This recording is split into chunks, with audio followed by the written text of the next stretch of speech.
Hi everyone. तो कैसे हो आप लोग? आई होप लोग बढ़िया होंगे। तो बढ़िया रहना यार। और यार मुझे पता है कि वीडियो बहुत टाइम बाद आ रही है, तो यार मुझे माफ करना, लेकिन यार मेरे घर पर काम लगा हुआ था जिसके कारण यार मैं वीडियोस नहीं बना पा रहा था। लेकिन अब से वीडियोस जल्दी आएंगी, तो यार चैनल को जरूर से सब्सक्राइब करके रखना और वीडियो को जरूर से एक लाइक कर देना। और यार हो सके तो इस वीडियो को किसी एक बंदे को शेयर भी कर देना। And without wasting any more time let's start this video. Episode की शुरुआत में हम हमारे मेन कैरेक्टर काइतो तकागी को देखते हैं, जिसके सामने एक स्लाइम होता है जिसे वो अपने स्प्रे से मार देता है। तो उसे ड्रॉप आइटम में एक मैजिक कोर मिलता है जिसे वो उठा लेता है और वह बताता है कि जब से मैंने डंजन का पता लगाना शुरू किया है तब से 2 साल हो गए हैं और मैं फर्स्ट फ्लोर पर स्लाइम का शिकार कर रहा हूँ और आज तक मैंने उनमें से 999 का शिकार किया है। और ये कह के वो एक और स्लाइम की तलाश में आगे बढ़ जाता है और थोड़ा आगे आने पर उसे वहाँ पर एक गोल्ड स्लाइम दिखता है, जिसे देखकर वो धीरे धीरे से उसके पास जाकर अपने दोनों स्प्रे से उस पर अटैक कर देता है। पर वो स्लाइम बच के वहाँ से भागने लगता है, जिसे देखकर तकागी अपनी स्प्रे गन से उस पर अटैक कर देता है। तो वो स्लाइम वहीं पर खत्म हो जाता है और उसे ड्रॉप आइटम में एक गोल्डन कार्ड मिलता है, जिसे वो उठा के देखने लगता है। तो वो एक सर्वेंट कार्ड होता है और उसमें एक लड़की बनी होती है जिसकी क्लास वेलकरी होती है और उसका नाम सिल्फी होता है। और उसे देखकर ताकागी बहुत खुश हो जाता है, पर वो एकदम से अपने आसपास देखने लगता है और कहने लगता है मुझे किसी ने देखा नहीं है और यहाँ निगरानी कैमरे भी नहीं है और मैं इसे किसी को नहीं दे रहा हूँ। और ये कह के वो अपने फोन में सिल्फी के बारे में इंफॉर्मेशन सर्च करता है, पर उसे ऑफिशियल डेटाबेस से कुछ भी नहीं मिलता है। तो वो वहाँ से गेट की तरफ जाने लगता है और कहने लगता है मुझे इस कार्ड के बारे में इंफॉर्मेशन ढूंढनी होगी। और तभी उस गेट में से 2 बंदे और एक लड़की बाहर निकलती है, जिन्हें देखकर ताकागी कहने लगता है काश मेरे पास भी उनके जैसे हथियार और आर्मर होते। और फिर हम देखते हैं ताकागी ने 3 मैजिक कोर कलेक्ट किए होते हैं जो कि 1500 येन के होते हैं। और एक लड़की जिसका नाम मित्सु हित्सुगया होता है वो उससे कहने लगती है कि हम पैसे तुम्हारे अकाउंट में ट्रांसफर कर देंगे, जिसे सुनकर तकागी हाँ कहता है और वहाँ से जाने लगता है। पर वो रुक के मिस हित्सुगया से कहने लगता है कि मान लो अगर मुझे कोई रेयर कार्ड मिल जाए तो तुम्हें क्या लगता है कि इसकी कितनी कीमत होगी? तो मिस हित्सुगया उसे बताती है कि ओसावा से जो मैंने सुनी गॉड्स टाइप का एक रेयर कार्ड विदेशों में एक बार 1 बिलियन येन का बेचा गया था, जिसे सुनकर तकागी चौंक जाता है और फिर वो आके उस कार्ड को अपने लॉकर में रख देता है। और फिर वो वहाँ से निकल जाता है और वो उन्हीं 1 बिलियन येन के बारे में सोच रहा होता है। और वो जगह एक बहुत बड़ा डंजन और रिजॉर्ट पार्क होता है जिसकी ओपनिंग की 4th एनिवर्सरी चल रही होती है। और तकागी वहाँ से अपने 1 बिलियन येन के बारे में सोचता हुआ जा ही रहा होता है कि तभी उसे वहाँ पर अपने 2 दोस्त मिल जाते हैं, जिनमें से एक का नाम शिंजी और एक का नाम हयातो होता है। और हयातो उससे कहने लगता है कि हमारे पास एक एक्सप्लोरर पास भी है। तो तकागी उससे कहने लगता है कि लेकिन एक्सप्लोरर पास का यूज पार्क में खेलने के लिए नहीं किया जाना चाहिए। और फिर हम उन तीनों को मेट्रो में देखते हैं और तकागी उन दोनों से कहने लगता है कि तुम दोनों फिर से डंजन एक्सप्लोर करने की कोशिश क्यों नहीं करते? पर इसके लिए हयातो से मना करता है और हम इन तीनों के पास्ट का सीन देखते हैं, जहाँ पर ये तीनों डंजन के 2nd फ्लोर में गए होते हैं। और वहाँ पर इन तीनों का सामना एक गॉब्लिन से होता है जो कि इन तीनों को कुत्तों की तरह पीटता है।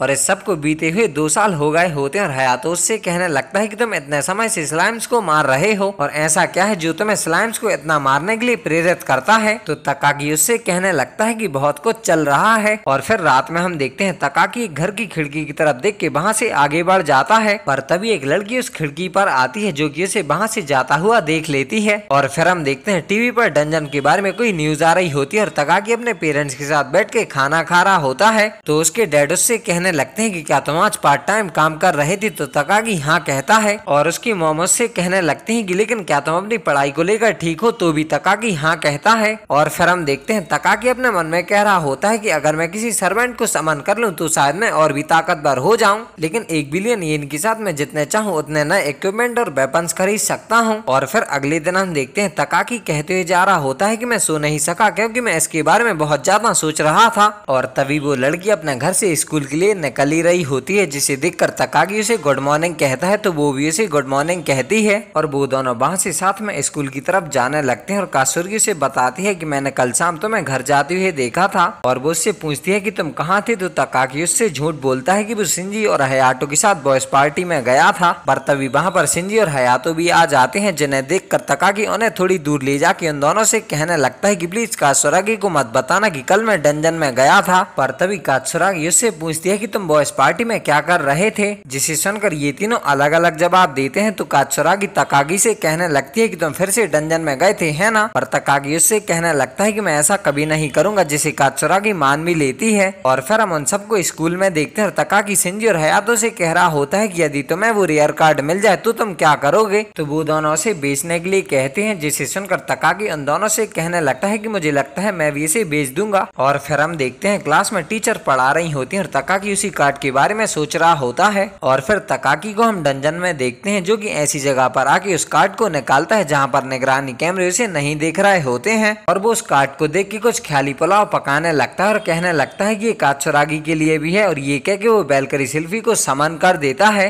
तो वहाँ पर एक बहुत बड़ी वेलकरी प्रकट हो जाती है, जो कि तकाकी को देखकर अपने हाथों से उसे कवर कर लेती है, जिसे देखकर तकाकी डर जाता है। पर वो वेलकरी वहाँ से गायब हो जाती है, जिसे देखकर तकाकी हैरान हो जाता है। पर तभी एक छोटी वेलकरी तकाकी को टच करती है और वो उसे अपना नाम सिल्फी बताती है। पर उसे देखकर तकाकी के सारे सपने टूट जाते हैं और वो जमीन पर बैठ जाता है। पर बोट के उससे कहने लगता है कि आप मेरे साथ स्लाइम का शिकार करने चलो, जिसे सुनकर सिल्फी हाँ कहती है और उसके पीछे जाने लगती है। पर वो रुक के उससे कहने लगती है कि मैं स्लाइम की उपस्थिति को बहुत करीब से महसूस कर सकती हूँ। और ये कह के वो उसे एक स्लाइम के पास ले आती है, जिसे देखकर तकाकी उस स्लाइम को अपने स्प्रे से मारने वाला होता है। पर वो रुक के सिल्फी से कहने लगता है कि क्या तुम उस स्लाइम को मार सकती हो। तो सिल्फी हाँ कहती है और ये कह के वो उस स्लाइम के ऊपर डिवाइन लाइटनिंग पटक देती है, जिससे वो स्लाइम वहीं पर खत्म हो जाता है। और इतनी ज्यादा पावर देखकर तकाकी चौंक जाता है और वो उसके पास आके उससे कहने लगता है कि तुम्हारे बैटल पॉइंट्स 170 हैं और ये मुझसे 17 गुना ज्यादा हैं। और इसमें कोई आश्चर्य नहीं है कि तुम वास्तव में स्ट्रॉन्ग हो। पर सिल्फी को भूख लगी होती है और उसे वो मैजिक कोर खाना होता है। तो तकाकी उसे वो मैजिक कोर खिला देता है, जिसके लिए सिल्फी उसे थैंक यू कहती है। और वो उसे बताती है कि मैं वहाँ स्लाइम की उपस्थिति भी महसूस कर सकती हूँ। और ये कह के वो उसी तरफ जाने लगती है। पर तकाकी उसे रोक के कहने लगता है कि तुम पता लगा सकती हो कि स्लाइम या मॉन्स्टर कहाँ है ना। और जब तुम मॉन्स्टर्स को हराने के लिए अपनी पावर का यूज करती हो तो तुम्हें भूख लगती है और मैजिक कोर खाना पड़ता है ना। तो सिल्फी हाँ कहती है और तकाकी उसे देख के अपने मन में कहने लगता है कि मैं बहुत खुश हूँ कि वो इतनी स्ट्रॉन्ग है। लेकिन और वो उससे पूछता है कि स्लाइम कहाँ है। तो सिल्फी उसे स्लाइम से बताती जाती है और तकाकी उन स्लाइम्स को अपने स्प्रे से मारता जाता है और उन्हें मारते मारते उसका लेवल अप हो जाता है और वो लेवल 4 पर पहुंच जाता है, जिसके लिए सिल्फी उसे कांग्रेचुलेशन कहती है। और लेवल अप होने के साथ साथ तकाकी को एक न्यू स्लाइम सिलर नाम की स्किल भी मिलती है, जिसमें स्लाइम से लड़ते समय यूजर के सभी आंकड़े 50% बढ़ जाते हैं। पर उसे देखकर तकाकी थोड़ा निराश हो जाता है और कहने लगता है स्लाइम से लड़ने पर ही मेरा स्टेटस बढ़ा। तो सिल्फी उससे कहने लगती है कि मास्टर केवल स्किल होना ही अमेजिंग है और तुम बहुत अच्छा कर रहे हो। जिसे सुनकर तकाकी अपने आंसू पहुंच के उससे कहने लगता है कि मुझे लगता है कि आज के लिए बस इतना ही रहने दो। तो सिल्फी उससे कहने लगती है कि क्या आप मुझे फ्यूचर में फिर से सम्मान करेंगे। तो तकाकी हाँ कहता है और इसके लिए वो उससे प्रॉमिस भी करता है। तो सिल्फी खुश हो जाती है और तकाकी उसे कार्ड में वापस भेज देता है। और फिर हम देखते हैं मैसेसुगा तकाकी के मैजिक कोर्स को देखकर उससे कहने लगते हैं कि क्या तुमने इन सभी मैजिक कोर्स को एक दिन में कलेक्ट किया है। तो तकाकी हाँ कहता है और वो उनसे कहने लगता है कि मैं बहुत लकी था कि मुझे ढेर सारे स्लाइम्स का सामना करना पड़ा। और मैसेसुगा उसे उन सारे मैजिक कोर्स की कीमत 15,000 येन बताती है। और फिर रात में हम देखते हैं तकाकी सिल्फी के बारे में सोच रहा होता है और वो कह रहा होता है कि उसके पास अमेजिंग पावर्स हैं। और हम तकाकी के पास्ट का सीन देखते हैं। टीवी पर कात्सुरागी के फादर की न्यूज आ रही होती है, जिसमें कैप्टन कात्सुरागी कह रहे होते हैं कि हम डंजन नंबर 37 के और नीचे डाइव लगाने की प्लानिंग कर रहे हैं और किसी दिन मैं डंजन के रहस्य और सच्चाई को आपके सामने रिवील करूंगा। इसे सुनकर वो न्यूज रिपोर्टर कहने लगती है कि डंजन नंबर 37 के हमारे हीरो कैप्टन कात्सुरागी जो अपनी बुद्धिमत्ता और साहस से अननोन डंजन को चैलेंज करते हैं। और ये सब कुछ तकाकी टीवी पर देख रहा होता है।